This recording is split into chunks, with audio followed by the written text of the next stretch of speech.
Order up! So what's up, everybody? Taryn Williams. I'm actually starting a little podcast. This is going to be called Order Up. It won't necessarily be food-based. It'll be a little bit of everything: sports, comics, video games, food, whatever's under the sun. So we're actually at, I don't even know where we're at. Mezcalina. Mezcalina. In downtown. Actually, I have not even looked. So yes, I haven't really looked a yet. couple minutes would be great. Thank you. Thank you. And I'm actually at Mezcalina's hanging out with Chef Adam Wiz from Breakfast Like Dinner in Champaign, Illinois. That's right. So thank you for hanging out with me today. Thanks for inviting. Yeah, we've been talking on Facebook for a while. It's really good to meet in person. Yeah, it was really cool because we met like the Fearless Ambition group. I think is where, which was really random. I met like I think Mary Shores, who is the founder creator. She I think I found her on Twitter. I think Twitter was just like the random thing. It's like, oh, you should join my like. I'm like, okay, cool. Right. And it's been like I really enjoyed the group. And I remember in 2017 when I was at my last job, I would see stuff, but I couldn't post as frequently as I would like just because I was busy. And my last job it got on my nerves, which is why I quit, which we might talk about later. But I quit and I was just like, man, I really wanted to post. So when I left and I had the free time, I started posting a lot more. And it is like very helpful just to have people that just encourage, a group that's just all positivity, just all encouragement, all shapes and sizes. I met her in Champaign. Okay. And my coaching client, who runs a business called Tastefully Done, she did the meal service cooking for Mary and her family, and I did a one-off where I went into her house and we did crepes. I taught crepes to her and her sons, just as she won a prize from one of my TV segments. So it was a lot of fun. So yeah, I met her in person. She's great. I love the group, and met you through that, which is probably the most productive thing that's come out of it. Yeah, I think it was kind of like, oh yeah, like we kind of think it was like, oh yeah, you cook, I cook. And I think that's when I started like what you did. Exactly. You like common stuff, I like common stuff. It just kind of worked. And I do enjoy the group. I love the group. So I met Chef Wiz through there. And how do you pronounce your last, like your full last name? I've seen it. So one, I'm not a chef. Okay. And then two, it's my last name full is Wisniewski. Okay. Wisniewski. So, you just cut it down. Yeah, I just cut it down because nobody could pronounce it. And I tell people all the time, I don't care about Adam. Just remember Breakfast, Life, and Dinner. Okay. If people remember that guy from Breakfast, Life, and Dinner, I'm happy as a clam. So. In my mind, you are a chef. Like I've gotten to that place where I used to not say I'm a chef. I used to always nah. I used to always, and a lot of people would tell you on Facebook, I used to always like defer. I'm like, I'm not a chef. I haven't gotten there yet, but I've gotten to the point where I say it now. So like you have a brand, you coach, like you teach people, you're a chef, like regardless of your experience level. In the common vernacular, we're both chefs. Yeah, exactly. Right? But chef is a degree. Yeah. And I have not earned that degree. If somebody called me Dr. Wisniewski or Chef Adam, neither of those is true. And so if I'm around doctors or if I'm around chefs, you have to be really careful to claim whether or not you are a degree-holding individual. And I don't have that degree. Plus, it's part of my shtick, where I tell people, I'm not a chef, you're not a chef, we're both cooks. Gotcha. And so if I'm teaching confidence in the kitchen, I don't need a degree. I don't need copper pots and truffle oil. All I need is the right techniques, the right training, and then go ahead and get in there and do it. And the passion. I think the passion is the biggest part of it. So that's why I don't, like, I think I use it like on social media and stuff, but yeah, I know like deep down, I know I haven't earned, there's so much stuff I haven't done yet or haven't learned yet, but I think just mentally just kind of saying it to myself every now and then, or not being afraid when people say it, I just kind of go, because cook, I guess, oh yeah, thanks cook, it's kind of weird, it's like in the vernacular say, like, like it's kind of weird, but I think chef has it sounds good, come out. So I'm okay with people calling me a chef. I just be careful that they know that what they're saying and what I'm thinking are definitely different. I think we should grab, because if this big party's coming in, we should grab some bartender attention real quick. In order to What do you like? I don't know. I'm kind of looking at hotcakes. I think they only do it for the weekend, like the weekend brunch. Ooh, yeah, they have. See that? Yeah, on the backside they have hotcakes. All right. Two things. My sister has always said that if there is a item on the menu that has the name of the restaurant in it, like a house specialty, you should always get that. So I'm looking to see if there's one of those. But also, I always look for the weirdest thing on the menu, and so far I think it's the octopus. Okay. Do you want to try octopus? I will. You know what? I will try octopus. All right. I am not. Yeah, because there's like a margarita that has their name in it, There's the guacamole. There's one that has their name in it. Oh, okay. So I'm like, How do you- okay, so we'll try that. Gosh, there's so much good stuff. Yeah. Like, can I have a margarita at 11:50 in the morning? Yeah, sure, why not? I'm off work. I can do what I feel. It's brunch. It's brunch. I can do what I feel like. Right. Okay. And then I'm a big fan of Eggs Benedict. Oh, I might. Okay. Huevos Benedicto, Eggs Benedict. You know, I never had Eggs Benedict. It's always been on my kind of my hit list of things I wanted to try. Oh yeah. Yeah. Eggs Benedict or corned beef hash. Those are like my Okay. go-tos for breakfast. We actually did corned beef hash at Zombie Taco. We actually did last year. Did you We really? used to Ah. for a little while. Then they took it out because it wasn't selling. Okay. So All right. So yeah. So what if we did the tasting of two ceviches? Yep. Shrimp and octopus, Okay. and then I'm gonna try one of the margaritas just because we're okay, here. there you go. And then the Huevos Benedicto. And then Or hotcakes. kind of got to go with brunch if that's what time it is. Yeah, so I'm like, oh, these one, okay, yeah. Ooh, spicy potatoes sound good. Yeah, eggs benedict sounds like the win. Okay. I'll come back for hotcakes. I'll come All right. back. Oh, can we? I want to see if I can get his attention.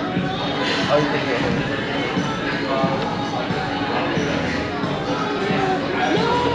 Burrito. Oh, I'm getting my egg burrito. I consider egg breakfast burrito one of the 5 perfect foods in the world. Oh, a breakfast burrito? Breakfast burrito. I can see that. Ours, so if you ever come back to Chicago, Zombie Taco, we have an American burrito in the morning. It's really good. Yeah? Like, I will put it, like, I've said this to people, I will put it up against any burrito in Chicago. Nice. It's solid. Like, it's very good. It has, like, eggs, bacon, queso, or tomato salsa, hash brown. See, that's it, man. The Yeah. potatoes and the Exactly. eggs and the salsa. I don't know if I can feel somebody.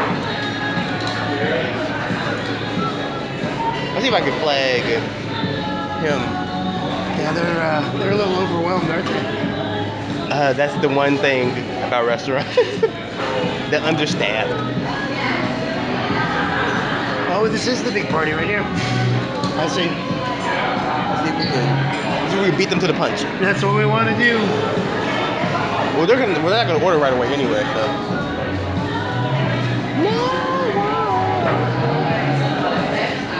It's actually really nice. I would have never found this place. Oh, yeah?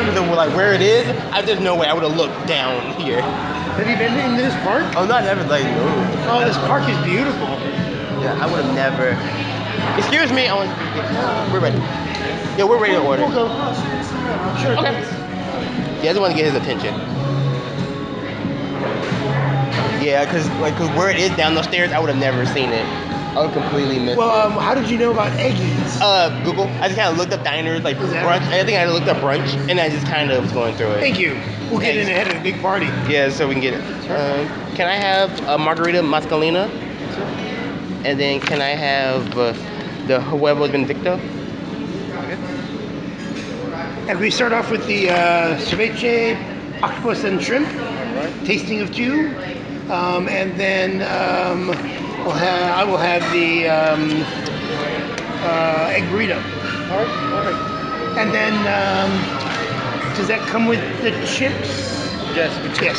Fantastic. Great. Now I suppose might as well get the guacamole then as well. Guacamole too? Yeah. All right. Do you want salsas too? Please. Sure. Then we're gonna do a little sampling. All right. Thank you very much. Thank you. Oh, may I have a soda water, no ice? Okay. Thanks. Oops. There's one. I forgot about that. Just gotta watch the cables. Right. So that's one of the things I really respected about watching you do your work was you just get in there and do it, you know. And my brother-in-law says all the time, perfection is the enemy of done. Okay. Right?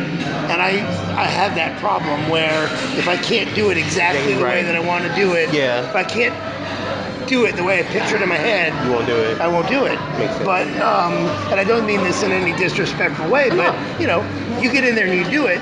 Yeah. And you know, the first one is obviously less skilled Exactly. than the most recent one, but you've come a long way. You've got thousands of views. You've got dozens, scores of videos. Yeah. Right? Which is insane. Like, just thinking about it. 'Cause my uncle always messaged me like, Terrence, you got too many videos. I was like, You can't have too many. yeah, no, he's just joking because like, because before like he could follow, like he'll be like, oh yeah, I'll watch it. Okay, I'll watch it. Now, like, cause I actually had like 5 videos up on the channel this week. He's like, Terrence, I'm like behind like 20 videos. I was just like, yeah, like it's gonna keep going. Right. But I appreciate and yeah, it was. I think I had to get over that too because I was kind of nervous because like when I first started, I always talk about the story of kind of the channel, and I'm always like, I didn't know how to start. Like if you look at the first one, like it didn't look the best. Like I didn't have lighting and things like that. I'm trying to think. What was the first one I saw was scrambling eggs. Oh yeah, I was doing the omelet. The omelet was the first one. Yeah. So that was the first. That was the very first one. And and the funny thing is, that's actually the first one I had to retake. None of the other ones I've had to retake. Okay. That's the only one that I had to take. It took 2 takes. I had to redo it. And I told my mom, I'm like, oh, like Karen, like you should do this, and so like it looks a little bit better, a little cleaner. I was like, okay, so I redid it, and I kind of gotten I've gotten better at doing the videos. I've gotten better over time. And then do you so you put your phone on a tripod, press go, exactly, and then you do it. Exactly. So I bought a tripod because of you, but I haven't done any videos yet. Yeah. Because I had my TV segment. Yeah. All right. Which was awesome. When am I ever going to have a weekly TV segment? I thought that was really cool. Yeah. I did too. That's probably the biggest thing that hurts to give up moving from Champaign to Austin is the fact that, it didn't get me any gigs. Right. But, and it cost me money every week. Sure. I spent, I think mineral water, there you go.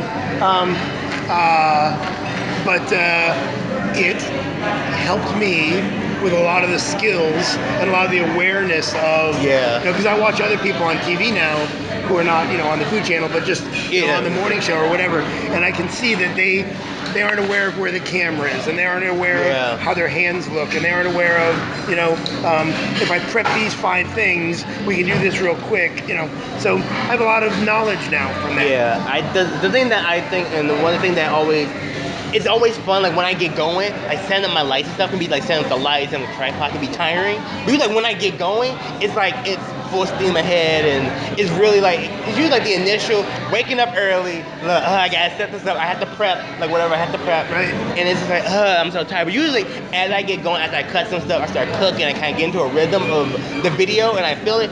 It's usually like, I usually try to start recording at like 11, I'm usually done by 3.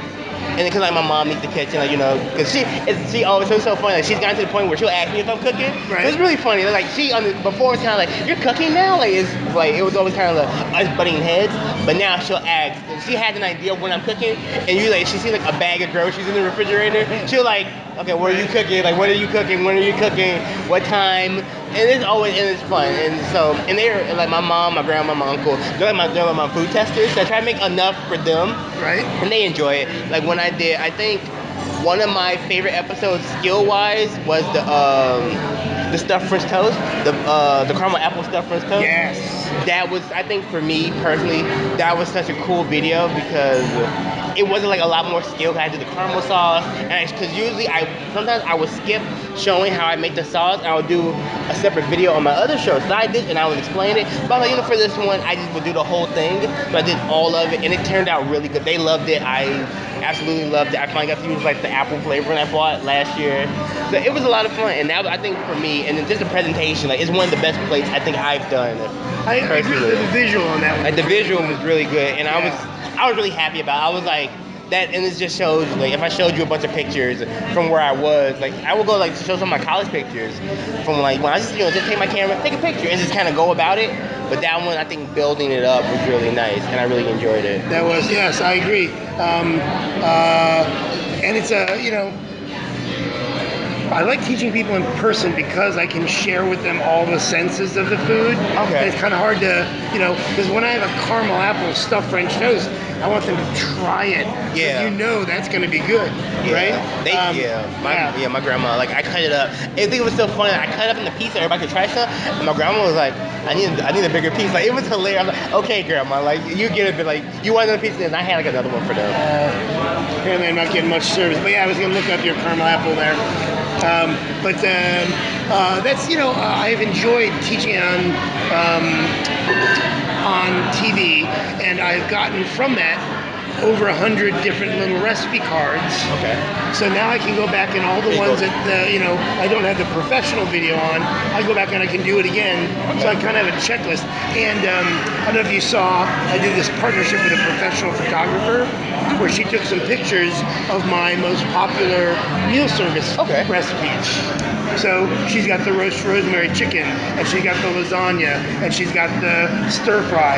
And so I can put these up on my website as part of my advertising, where people are like, well, if I get the meal service, what do I get? I'm like, you get whatever you want. Right, exactly. But here's some of the favorites. Right, here's something you can see. Like, here's a visual of how it could look. Right. But I just want to think, and I think I always say, like, cooking's like a part of the thing. Oh, that's beautiful. Shrimp and octopus, huh? Right on. Thank you. Thanks, sir. Salsa. Oh, yeah. That was fast, too. Okay? That was fast, too. That was fast. All right. Yeah, I'm going to need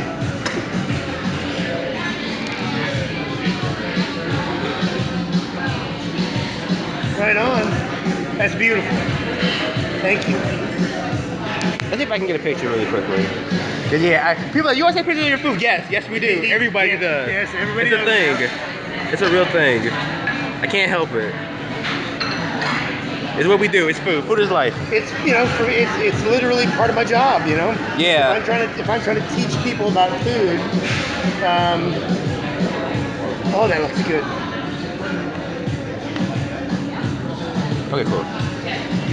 Yeah, it does look really good, and I know, and I always tell people like, like cooking is a part of me, because like if I wasn't cooking, I'm not sure what I would do, but quite tasty. I've never had octopus. Really? Yeah, I've never had octopus. I did a Mediterranean surf and turf with octopus and lamb one time. Really? Yeah. On the grill. Okay. Oh my gosh. Good. So good.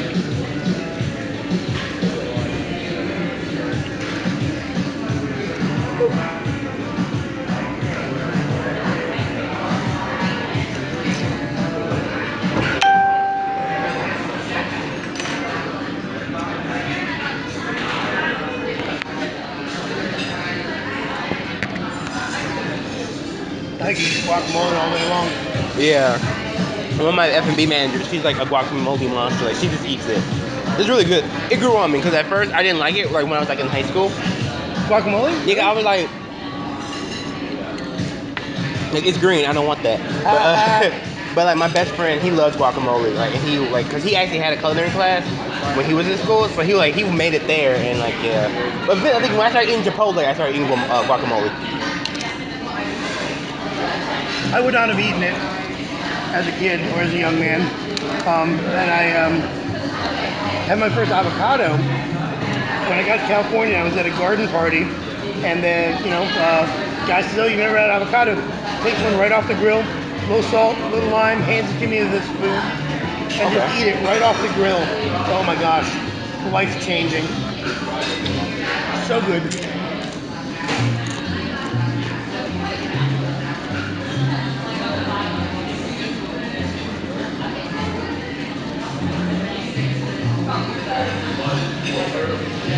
That's really good.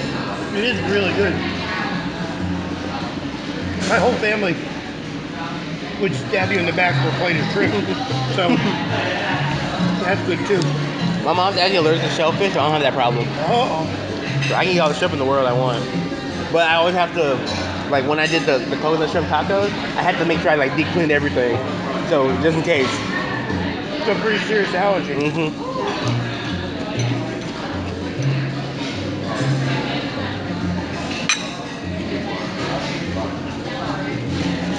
Yeah, my brother's allergic to shellfish too. So I thought your brand mapping recently was very interesting. Tell me more about, and maybe this is part of the podcast, but I'll go for it. What's your future look like? Where are you going to be in 5 years? 5 years. I want my own restaurant in 5 years. So that would put me at 33. Yeah, I want my own. Like I want my own restaurant. I was gunning for like 31ish, like 30. Like if I can get my own restaurant, if I did it before that, I'd be ecstatic. But like yeah, like by 33, I would love my own restaurant, and that's always something I've always wanted that.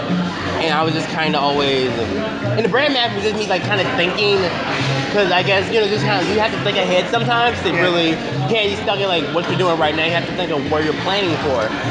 And actually, like I cleaned it up because the first one I did last year, it was the same thing. It didn't look as nice, and I just used Google Docs, and I was like, oh okay, I just made it a little bit nicer. But yeah, like my own restaurant's definitely the biggest. It's always I've wanted that since I was like 12. So I've always wanted that idea, and I've been like kind of test trying names and thinking of names and the concept and a menu sort of, and just kind of always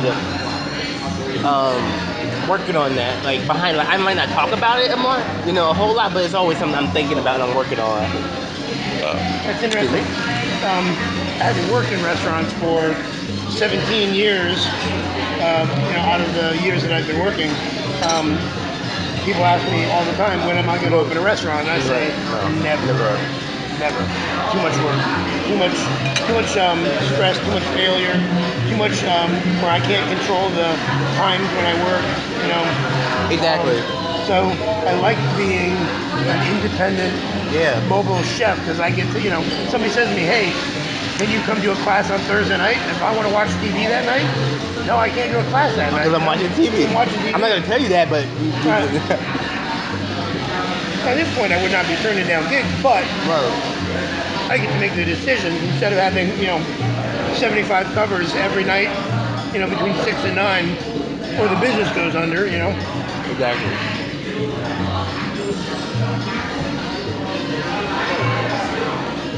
That's interesting, man. I know a lot of people that don't, like... And my mom always tells me, like, she always say, like...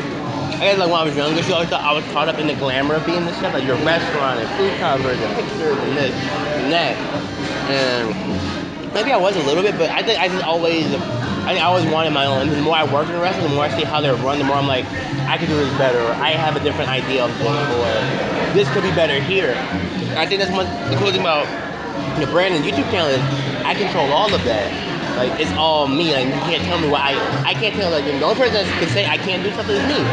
If I don't put up a video is not uploaded. Right. But at the same time, if I want to go have lunch and do a podcast, I can go have lunch and do a podcast. Right. So, eventually I get to the point where I can leave, like, working because I think the older I got, the more I realized working under somebody just wasn't for me. Like, working, like, because our hotel is actually owned by White Lodging. So it's a big corporation. So it's like a Marriott brand, but White Lodging or Marriott. So it's just kind of this chain of people. Right. And because eventually, because like we can't really do our own thing because it's all it's Marriott brand. So it has to be this, it has to be this way, it has to be this way, and it's kind of hindrance, because like when it comes to recipes, even at work sometimes, this is a secret. But even at work, I'll like follow the recipes like for the most part. But a lot of times, I kind of wing it sometimes because if I need it in 5 minutes, I have to do it like I need it like now. Right. I'm gonna have to like figure out a way to kind of cut it a little bit. I mean, as long as no one complains, it's like it's not too salty or it's not too this or right. If it still tastes good, it still tastes like the same quality. I can cut I can wing it here and there, but it helps me out a lot, and that's how because even like writing recipes for me it's hard. Like it's so hard to write. And I've tried to like write a recipe, I'm so much better at having an idea and doing and kind of working on it as I go. But I do want to like sit down and maybe do a couple of recipes, but we'll see how that happens. Maybe as I get older, I'll get better at it. Well, I hope to have my first cookbook finished by the end of this year. I had said that it would be done by the end of last year, and it wasn't. And things happen. Right. Also with the 100 plus WCIA recipes, I have a lot of opportunity there to put together recipes. But for the most part, when I go to a class, I will grab a recipe off the internet, I'll print it out for the class materials, and I'll tell them, here's something like what we're going to do, so take a look at it, and then we're going to ignore it for the rest of the time. Because, a recipe is just a suggestion. Exactly. And this is one person's suggestion, and we're going to take what's in front of us, and we're going to make whatever it is we want to make. Okay. So I had one client for my meal service where they know that I'm winging it every week. That's Like, cool. you know, and if I cook chicken in the oven one week, I will use that chicken fat to cook something else Yeah. in. And so the dishes are never quite the same because they are, you know, they play off of each other. Okay. So this woman who was a client of mine, and I knew they ate at 5:30, and so the phone rings 5:35 p.m. and she says, whatever it is that you did to the shrimp lo mein this week, you write that down because we want it that way every week. And I said, oh, did I make shrimp lo mein today? Because I don't even remember, you know? And I think that's what I love about food the most. Because like growing up, I've always like graffiti. I've always like loved more abstract art. Cooking is very abstract. You can kind of take a base and do whatever you want with it. Right. And then like if it's not like if it doesn't taste good, you go back into the lab. You work on it. I did a little cooking lesson where you have real simple directions on how to make a marinara sauce. Okay. And you have the different teams. Everybody says, you know, so the directions are saute some onions in some oil, Okay. add tomatoes and seasonings, let it simmer a little bit. Okay. Right? Now you go and you make whatever it is that's marinara sauce to you. And I put out all sorts of ingredients. There's, 15 different spices, and there's 6 or 7 different choices for vegetables, and there's meat, or there's no meat, or and so people will make these things, and they will come back together, and we'll see how different they all are, and we'll all try them. And you can go anywhere you want with the marinara. I like that. I like that idea, and I do like try not to hinder people because I think a lot of people are scared of like one thing. I don't like cooking, but I feel like a lot of people don't like cooking because it takes patience. A lot of people don't have the patience because a lot of people are like, I'm hungry, I want it now, and I'm like, I get that, I understand that, but if you want something that's really, really good, it just takes time. Like it takes time, and then and you just kind of have to work. Oh my It's so God. good. But I also think that they're suffering, a lot of them are suffering, but I think the cooking shows have done a lot of damage to America's willingness to cook because they're the same thing that I do where perfection, okay. Right, perfection is the enemy is done, and if they can't, there's this meme where it's, they post the Pinterest picture of what it is they were trying to do, and then they post their own picture, and it says F you, Pinterest, Okay. Yeah. I can't make it like that. I don't have copper pots and truffle oil. All I've got is a can opener and 20 minutes on a Thursday night, right? Yeah, true. Okay. Yeah, I feel that makes sense. And I always tell people to kind of like relax. Like I even at work when like some of the baristas like will help us on the line do stuff, and they'll be like, oh, like don't even worry about it. Like sometimes they might like forget like a little something, and I'm like I don't even think about it because it's not about like you don't like be perfect. Like you can make it good. It doesn't have to like picture perfect. And I always try to tell people that like you're gonna burn some stuff. Like you're gonna burn some stuff. Like I burn stuff all the time. Like Right. I tell people all the time, I teach confidence, not perfection. I like that. Right? Because get in there and do it, And I burnt the bread in a meal service, and I went home and I made another loaf of bread and I took it back and said, I can't have you eat that loaf of bread, but and she said, oh, it's nice to know the professionals burn stuff sometimes. I'm like, constantly. Right. That's how we learn. Right. That's how we know. Like, you know what? That shouldn't be in there that long.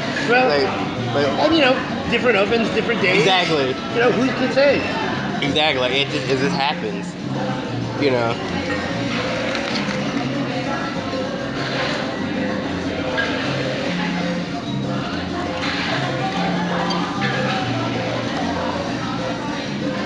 I remember I was reading. I think it was Letter to a Young Chef. I think Anthony Bourdain do it.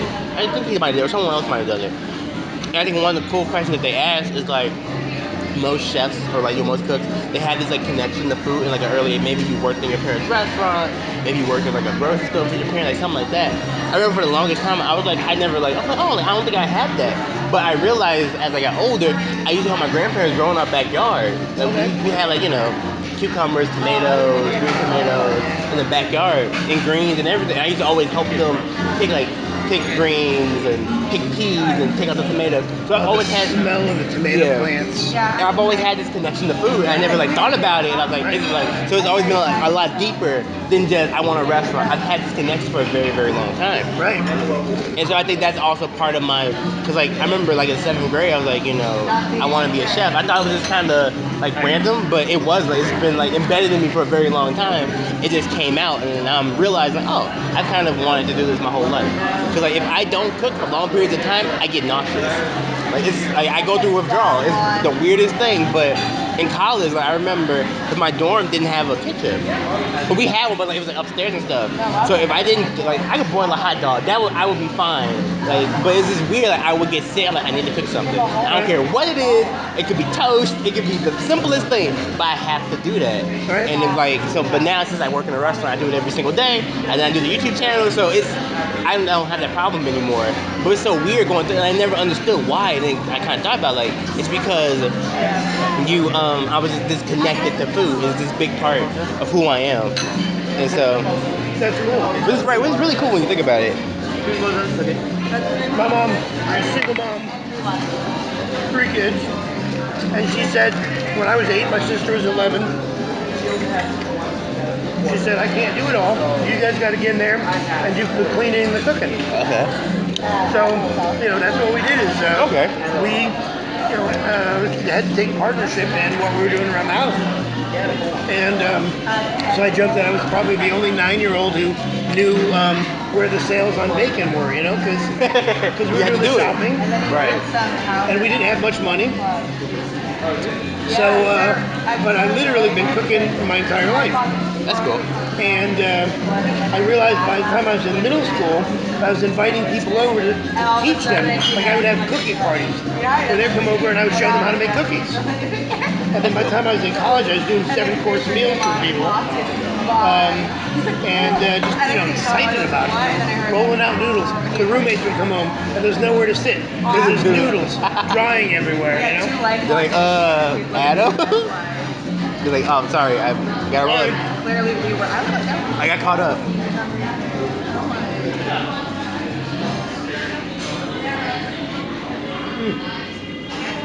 That's funny. I remember one time my freshman year in college, we had a Super Bowl party, and I like made nachos. I did some other stuff for like the party, and I did like most like a lot of the little things. And my roommate, so it was my roommate, and like some of our friends came over. I know what it is. Oh, man, these nachos are really good. I was like, oh yeah. And they always joke with me now, like, Karen, you gotta come over and cook. I'm like, Just so insane. I'm busy. I tell people all the time that oh no, please. I have no shame. I will take the last one, or I encourage you to take the last one. There's no reason. How many people are you? I love the It's just my Doritos. daughter. Which one you want? We'll make more. I mean, just something, because she's gonna start. She's hungry. Okay.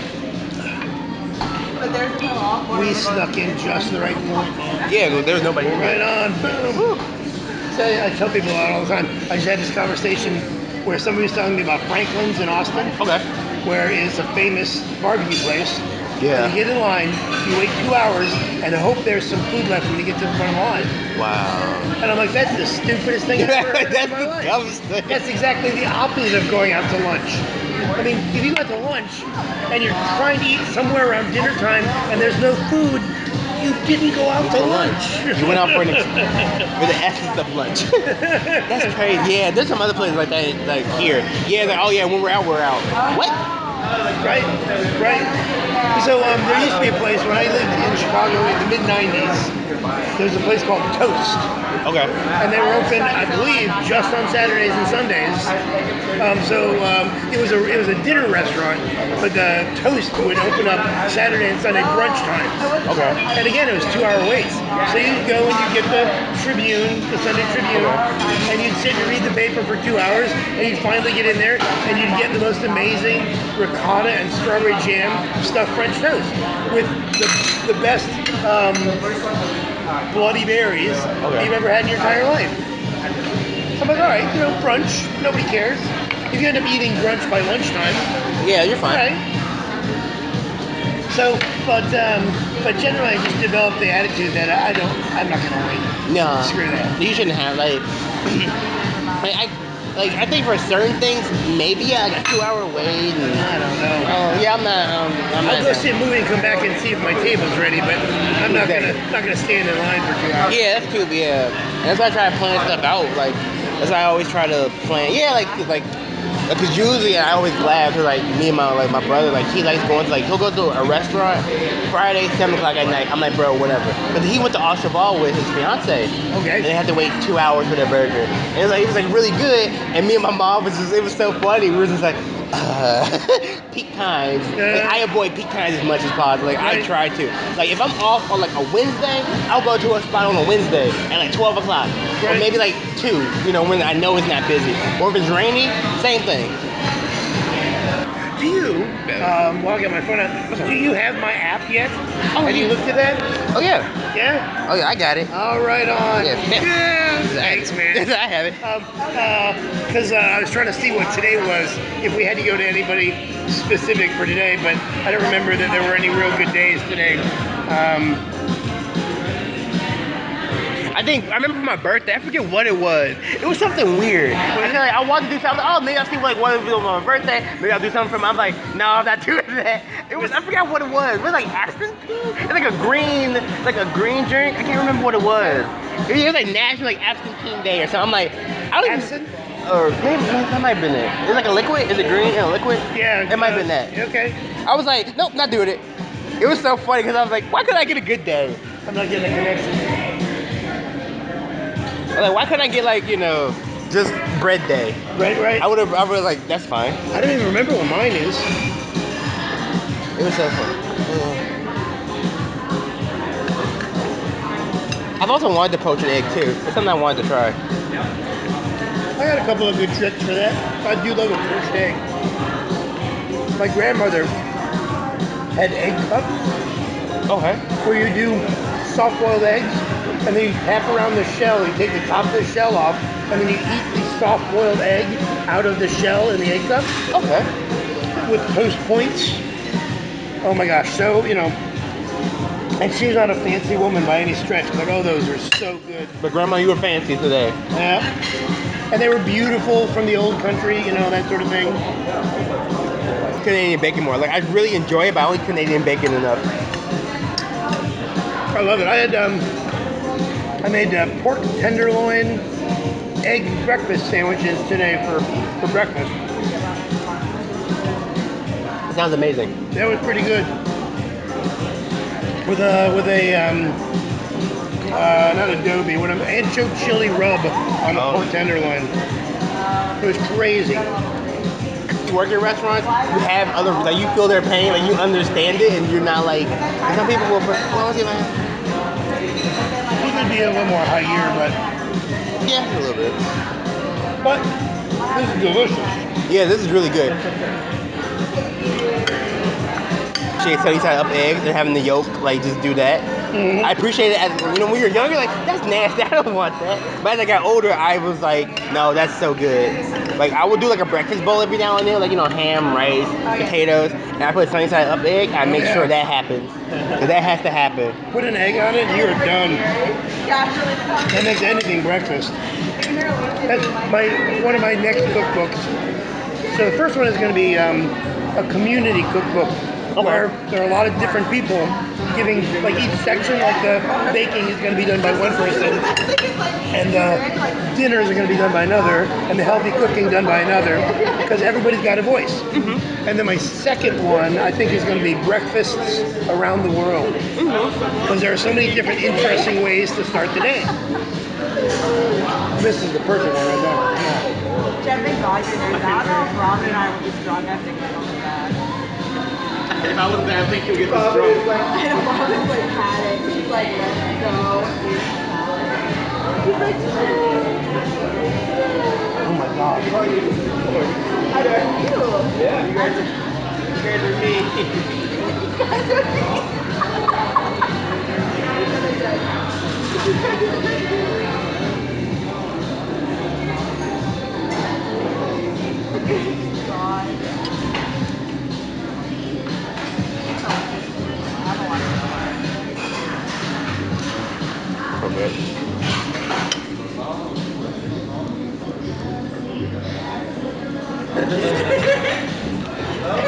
keep saying that I'm never going to own a restaurant, Right. but when I started on this path,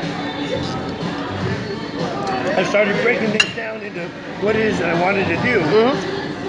And I came up with this 4 phases of the plan. Okay.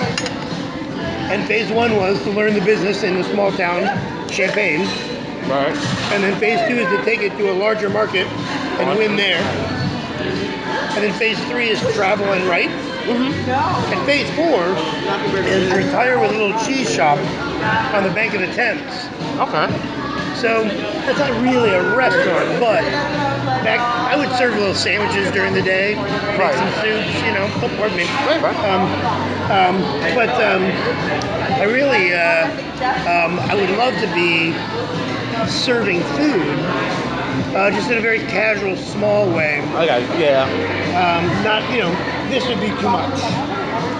And apparently it's a little too much for them today, you know. Yeah. Fine, but yeah, front of the house is getting like destroyed. Kitchen is rocking it. Yeah, the kitchen's going crazy. But yeah, front of the house, they're slightly understaffed. And I remember we went out. I remember I went out to eat with my best friend, his cousin, a couple of months ago. We went to like one of our like a spot that he loves in Logan Square. And like there was like I think there was like one bartender and like one server, and like she had it wasn't completely full, but she had about 5 tables that each had like maybe at least 5 people on it. So she was pretty like, it was pretty packed for her. And it's so funny because he was like, yeah, like why she taking so long to get our food? I was like, they're probably understaffed. It's probably just her, and she's going by who came in first. We came in a little bit later. Like all the other tables were sitting down that we came in, so we're gonna be last. And he was like, oh, that makes sense. I was like, yeah. Like, you start to see it, you understand it. Like, oh, they're definitely understaffed. Like they're definitely not quite prepared for this, you know. Right. So I do that when I'm out at restaurants. I'll say to people, our food is just about ready. And they're like, how do you know? I'm like, 1, I know. And 2, I can smell the waffles at the chicken and waffle place. I can smell the caramelization of the sugars and the waffles because you're going to do the waffles last. Exactly. So the hot. caramelization hits the air. I can smell those sugars. That means our food. And then 2 minutes later, there's our food because the waffles are ready, right? Yep. So it was like, oh, you knew? Like, yep. Yeah.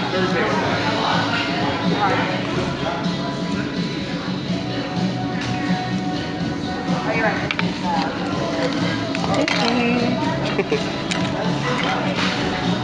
Yeah, like I always tell people, and and all my coworkers and like all my friends that cook all agree, like you gotta be a little crazy to work in the kitchen. Like we're all a little nuts, like all of us. Like we're all this is screw loose in everybody because kind of to deal with what we have to deal with. But if you love it, like if you when people say this was really good, or they say like they come back like, hey, those tacos were amazing, or this was amazing, or Other artists that, I mean, imagine if you painted pictures, painted portraits for a living, and your job every day is to go paint a portrait or 2 while you're listening to music or podcasts or whatever. You get paid to do it, and you get a phone call almost every week with people saying, oh my God, I really love your painting. You know? I'm like, what better life could I have? Right. I'm out doing my art, people like it, I get paid to do it. Nobody bugs me. Yeah. Kind of. That's how it should be. And that's kind of the same thing I was like with YouTube, because like you see like so many people that are like millions of subscribers and really popular and all this stuff. But if you like break it down to its core, I was watching the video and it helped so much. It was like all you need is 1 view. You get 1 view for somebody that one important view. That's all that really matters. Like if one person watches your video and really likes it and appreciates it, you'll get everything, in time, everything, it'll grow naturally, And people like, hey, I saw this video, you should check it out. Like, it'll grow, right? But like, yeah, like don't get caught up in the numbers so much. And that's something I've had to learn because you want to hit this. Like on YouTube, like if you after you hit 1,000 subscribers and 4,000 hours viewed within like a 12-month period, you can become monetized. You start making money off of your video. That's what I want to talk to you about. Yeah. But everybody kind of guns for that. Like everybody's trying to get to that point so fast, and I think he kind of said like don't lose your voice trying to find your voice. And a lot of people will lose their voice trying to get to 1,000 subscribers, trying to do like what's popular, like what's trending right now, just so they can kind of build, so they can kind of cash in on, you know, on the trend, and they're not who they are, and that's something like I always like nah, like I play video games, you know, I cook, I mix those two things together. I do a lot of like indie games, like a lot of independent games. I try to give them exposure, even if it's only to like 5 people. That's 5 people that might not have never heard of them. So I try to do that, and then that's my, you know, my love. And it's so funny. People are like, okay, like you should do like vegan stuff and vegetarian stuff, and I'm like, that's not really me. Like if it comes up, like if I find a recipe and I just really love it, and I'm like, this is really good, and it's vegetarian, I'll do it. But I'm not gonna just go completely out of my way because that's what's trending and what's popular, and that's not who I am. Like, I'm gonna make what I would like. I make videos for what I would eat and what I would drink, because there's people out there that will probably like the same, like, that would eat and drink the same things. And I think, and that's more a point, is finding that core group of people that understand, you know, you and what you like, and like, you know, you can get 1 million subscribers, you know, later, like, so like one of your videos all of a sudden gets popular, hey, like you did it, you know, but you know, don't lose yourself trying to reach everybody. Or another thing is that, you know, when you try to reach everybody, you reach nobody, because you're spreading yourself out. You're, you know, kind of like, you know, you have peanut butter, you're spreading it all around, and like you get like little pieces here, little pieces there, but instead of like just focusing on what you do, you know, and marketing to the right people, you know. And it's, you know, I'm hoping moving to Austin is going to be a larger, like Champaign was 140,000 people. Okay.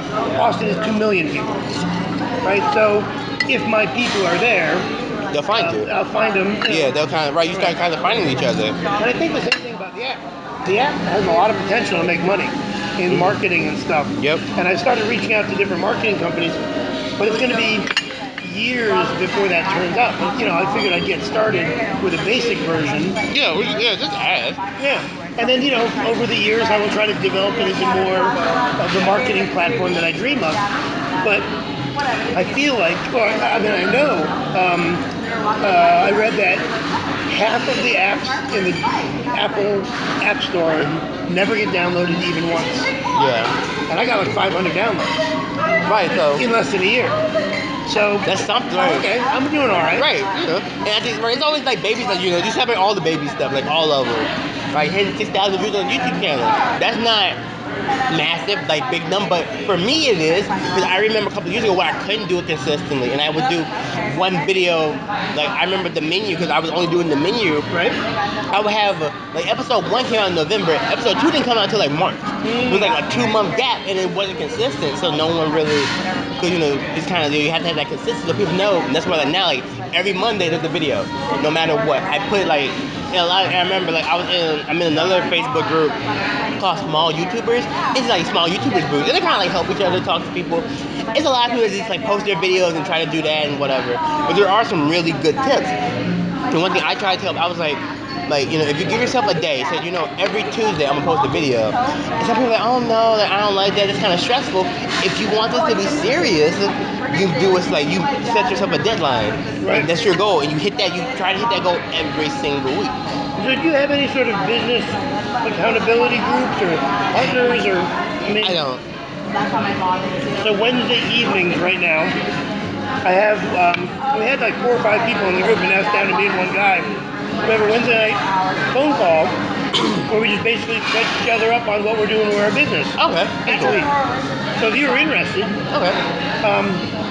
I would love to have you join the group. Okay. I might have to consider that. What's that? Yes, I might have to put that in my on my to-do list. Right on. Well, I'll send you the info for it. Okay. The woman who started it and I called it Accountability Homies. Okay, that's cool. And so just every week it's a chance to catch up and say, here's what I did. Yeah. Here's what I plan to do. Here's what I didn't do. Yeah. Here's what stopped me. Right. That's cool. I might have to, because that's, and I do it, and I think the YouTube channel, and it always holds me accountable, because then I'm always, because like if I don't post a video, it's not there. And there's some days, I might not get to do what I want, so I have to I'll still post a video, but I have to I have to call an audible. I'm like, okay, I can't do this because this happened. Let me still get something out, some type of content. If I go home, this podcast might go up tomorrow on the YouTube channel. Like, this might be my Monday video. We'll see. I might work on it and stuff. But yeah, I'm always thinking like, and it's so funny. Like, after I do a bunch of videos, I'm always thinking about the next video. I'm at work. I'll be at work making orders, thinking about, okay, what am I gonna do next? Like taking care of all my problems at work, but I'm still thinking like in my mind, okay, what's next? And and that's always kind of how and I realized that 'cause a lot of people, like, if you do YouTube for fun, do it for fun, you know, like it's fine. But if you want to be serious, like, okay, I'm trying to make money off of it, then you have to be more accountable. Cause a lot of people, they want to get that to like, you know, that's 1,000 subscribers, 4,000 hours. But then they kind of like, oh, but having a goal, like having a set deadline is too much pressure. I'm like, no, if this is what you want, this is how you have to get there. They want like the quick rich, you know, scheme. They want it to like all of a sudden to happen. I'm like, no, you have to. So that was one of my questions for you is, you have that eventual possibility of monetizing your YouTube.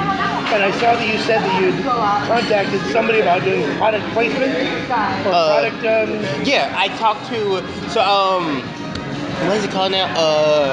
Intersection. They do all the CTA ads here. They're the business that does all the CTA, so all the stuff on the buses, the bus station, the train platforms, all the TVs. They do all of that in the CTA. It's Chicago, Baltimore, and a couple of cities. But I'll just be focused on Chicago because that's where I'm at. And this is where I really want to have a really cool base here because it's home. Like if I leave and go out, I still want the brand to have an impact here because this is, you know, where it's kind of like how Champagne is your base. You know, you expanding out, we still want people to be like, oh yeah, I remember, you know, breakfast, life, and dinner. You know, because it started here. And so I was talking to him. It was really cool. It was a really cool conversation. It was so funny. I kind of joked about it. I didn't want to give me a video call. Like, wait, hold on. I look a mess. Let me put on a hat. Like, the lighting's not great, but it was fine. It was like 15 minutes. But yeah, he was just telling me like, you can do it because like how it sets up is like they said you have to have a minimum. You have to have like a $10,000 minimum to market in the city. To do it, you have to have a $10,000 minimum. And I was like, dang, like, you know, that's a lot of money, you know, for right now. But he was like, but if you get like some sponsorships, some endorsements, we can set up an endorsement. We can like kind of work something out. And he was like, he would email me and get in contact with me in 6 months to see how I'm doing. There's like another contact, which I think at the end of the day, even if I didn't do the marketing, I remember you. Yeah, he'll remember me. I have another contact. I can email him like whenever if I have a question. But I think that's always the bigger. Do you use LinkedIn that way? I haven't. I used it for a little while. Like when I remember a couple of years in college, I think I did.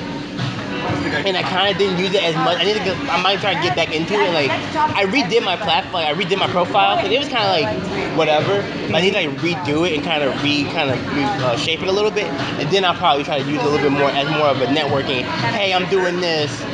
Cool. I never thought about that. Like I should go through LinkedIn. Like, hey, I'm looking for a podcast. Like I'm looking for a sponsorship. This is like, and I do like I've been emailing because you saw like the headphones I did or. We get a couple napkins. Thank you. You saw like the headphones with the whiskey sour slushy I did like a couple weeks ago. Like that was I emailed them, but I didn't know they did that. I bought a pair of headphones, and they were like I just had to be on the website. Thank you. And they was that? Did you need anything else? No, that's plenty. Yeah, another margarita. Oh, there you go. Dessert margarita. The dessert margarita, the post margarita. But and you felt they actually do like little sponsorships for YouTube channels. They're like, no matter how big or how small, you know, just tell us what you do, let us know what you want to do. I'm like, oh, okay, sure. And I emailed them. I was like, yeah, I have a small YouTube channel, blah blah blah. I was like, yeah, like which headphones would you like to try out? It was kind of funny because I actually bought a pair of headphones from them a few days earlier because my headphones broke. And I had 2 pairs of their headphones at home, one for free, one I bought. So, and it was really cool. I'm like, yeah, like I'll do it. So I did the video, and we were talking. Yeah, we were talking one Saturday, like, so how soon can you get the video done? I'm like, crap. Like I wasn't like mentally prepared. I'm like, you know what? I'm off Wednesday. I can have it done by Wednesday. They're like, great. And I was like, I just got mentally. I'm like, okay, I gotta hold myself accountable. I gotta get this video done by Wednesday. And I did. I got the video done. My uncle helped me with some of the video shots I did. Like if you watch it, there's a double shot of me making it, and then the video, then like there's a part of me making the drink, and there's another part of me listening to the headphones. My uncle like was recording that part for me. I just did it like in a double box. You can see. I've seen it. Yeah, it was really cool because I know I needed to show the headphones because this is what the video is partly about. and I'm like, I need to show it. I need some help with this. So I asked my uncle. He's like, yeah. So he did it. It was really cool. And we synced it up really well. Where it timed, where you can see, like, because you can actually see the drink in the other shot, but it's timed up where when I pour stuff in at the same time. It was really well done. I was really happy about it. I gotta see that one. It turned out really well. And yeah, they liked the video. I sent them some pictures, and I posted them, of course, in the Instagram and drinks group that you're in, that group, which is really cool. Yeah, I'm gonna start advertising all those Austin-oriented and Instagram-oriented, because I'm the 13th I roll into Austin. Okay. 14th I unpack. On the 15th I want to be working, you know. So I'm gonna try to set up. I have one gig going already in Austin. Somebody bought a gift certificate. My goal is to have 5 gigs set up before I land in Austin. So, but I'm just thinking for you to monetize, because one of the things I want to do is I want to do product branding. Like, you know, the chef's friend, the baker's friend, the third hand, the scraper tool. I think that's one of the most useful and underutilized tools in the kitchen. So I'd love to have my logo on that and sell them to clients. I would love to have, not Tupperware, but Pyrex with a white lid with my logo in the middle, right? And so then you can use that when I come in for meal services. I can put the food into this fancy dish instead of into a Tupperware. And then knives, and you know, there's other too, like kids' knives, like kids' kits. All these recipes that I have now, like there's a Growstone where I did 5-course demo meals, where I can take those recipes and take his spices and then say, you know, here's the spice for sale with a recipe card attached. Right? So I have all these ideas, and the app. If I spend $35,000 to bring the app to where I want it as a marketing platform, I think I could be making $100,000 a year off the app. But I gotta come up with $35,000 too, and I don't got that. You know? Yeah, exactly. And I think that's why even mentally, like I try to I do like Instagram ads and Twitter ads. I was saying like I was gonna stop it for a little while, just until I kind of learned more about how to use it properly. I kept saying I felt like I was just burning money. I was just like spending money doing it. I'm doing it. I'm getting certain results, but I'm not sure if this is what I should be getting. If I should be getting better, should it be doing it? So I'm like, you know what? I'm just gonna not do it for a little while. I did one a couple of weeks ago. I was like, you know, I'm gonna like be done for a couple of months until I kind of learn more about it, so I can effectively use my money. Because I feel like I'm just kind of burning it. What is the call to action that you are making when you do an ad?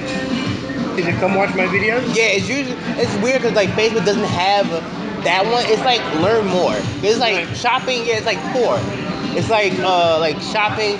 Click on the website. I might start doing the website one. The website might start being the call to action. I think that's a little bit better because it's connected to the YouTube channel and connected to some other stuff and merchandising. So I might start trying to maybe use it to promote the website more and have that backlog into the because I just don't. It's like learn more, but learn more isn't really grabbing.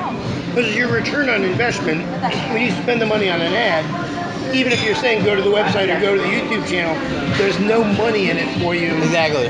Now it's all future investment. Right. Because you're not monetizing YouTube for another couple of years. Yeah, exactly. Right, exactly. So it's just more like getting eyes, like, hey, I'm doing this. All right. So I decided to stop doing Facebook ads because I wasn't getting any gigs. Yes. And for me, almost every gig that I get is word of mouth. So what I need is that one woman, because all my clients are women. Oh. My demographic is very specific. Yeah. Married woman with kids in the house, somewhere between 30 and 60, knows how to cook. Right. But doesn't have time. Gotcha. Because she has to place value on what I do. Gotcha. If she doesn't know how to cook, she's fine picking up McDonald's for the kids. Right. But if she knows how to cook, she feels guilty picking up McDonald's for the kids. Because she knows she could be giving something better. Gotcha. So, and then the problems that I solve are you don't have to go shopping. Right. Especially you don't have to go shopping with kids in tow. So I say to you, money and time for the shopping. Right. There's the decision-making process of, out of the 10,000 things that I can make for dinner, what do I make? Right. Or you open the fridge and there's 3 restaurant quality meals that I made for you. You know, all you gotta do is pick between chicken, pork, or steak. Right. Yeah, so my advertising down there is going to be hosting free parties for people that I know, as long as they invite 5 friends, and all of those 5 friends agree to post something about it Oh, okay. in exchange for the free party. And not a Gotcha. review. I'm not saying review. I'm just saying post that you went to this Exactly. event, right? Post You the had pictures, fun. right? Exactly. Right. Yeah. Yeah, just say, hey, right, I took a picture, have fun, do a hashtag if you have a hashtag. And if I can have those percolate out, Right. my model is I need 4 or 5 weekly clients for meal service Okay. and 1 or 2 classes per week, and I'm making a full living. Okay. Do you use like breakfast life dinner as a hashtag? I don't. You should. Cause I learned that, cause like I use if you go to Facebook, if you do like hashtag digital chef and you search for it, my page is first. My page is like, if you do Slicing Dicing Gaming, my page is first. Which is really cool. It's only on Facebook. Twitter, I still have to work up down on Twitter. But for Facebook and my page, if you look up Digital Chef on Facebook, my page is the first one. Which is really cool. Which is, for me, I thought that was really cool. That's a very cool honor to have. There are like there are like Digital Chef, but they use like marketing. Like it's usually like marketing. Some of it is like food related, but a lot of it's like a marketing company or things like that. It makes sense. It's kind of a cool. I kind of get the idea. Like, you know, you're helping someone. You're cooking up their marketing plan. You're helping them with their scheme. But yeah, but if you look up, like, if you do hashtag Digital Chef, if you look up Digital Chef, yeah, my page takes the first spot, which is really cool. Which I thought that was, for me personally, that was a very cool achievement. But we gotta keep it going. Like, we can't, you know, like, oh yeah, that's cool. But now we gotta, now I need it on Google. If you Google it, it's the #1 on Google. That's like the next phase. So we're a small market like Champaign. I am on Yelp, I'm top 10. I am the Google sidebar. I'm 1 or 2 on the Google search. Okay. So I'm very curious, in the next 3 weeks, when I move my address to Austin, so there are a lot of people who are already doing what I do, when I change my zip code, how is that going to affect my search engine optimization? Right? I'm really curious. I have a Google Doc where I have all these things that I do on a regular basis. Okay. So this is the set of hashtags that I can choose from, right? But I don't have breakfast, lunch, and dinner in there. Okay. I'm gonna add that. I like fridge Tetris. I like that one. What's that? Fridge Tetris. Fridge Tetris. I like that. Right, because you're figuring out of the 3 things that you took out of the fridge, how do they fit together? And I tell people all the time, your fridge is, people want to eat local. And I tell them there's nothing more local than your fridge. True. Right? So don't waste food. But then here's all these different paragraphs. Like, right, somebody asked me about the National Food App. I have this already written out, and I just copy and paste it. Okay. All right, so I've got all my ads in here, that I can use all these different ads. Oh, wow. IG Foodies, So if I,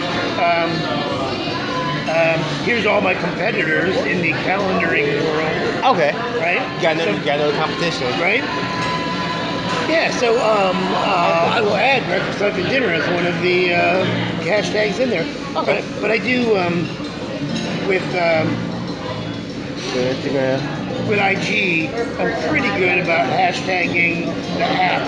So if I put in so there's the National Food Holidays app, and I'm the only one using that hashtag so far. Okay. Apparently that grid's not going to come up. Yeah. But yeah. Yeah. That's cool. I'm gonna wrap up the podcast. We're still gonna talk. I'm gonna wrap up the podcast. Yes. It's going a little long. Anyway. Well, we've gone on for days. Yeah. We can keep going for days. Anyway, thank you for checking out the very first edition of Order Up right here on Digital Chef ENT. Thank you to Chef Adam Wiz for hanging out with me at Mezcalina. I forgot. Mezcalis. There we go. I'll remember the name later. But anyway, thank you for checking out this podcast. I'm not sure how long we're gonna do it. It might be one next week. You never know. But anyway, thank you for checking it out. Always remember, slicing, dicing, gaming. It's not just a motto; it's a lifestyle. Thank you so much for listening again, and I'll see you in the next one. Later.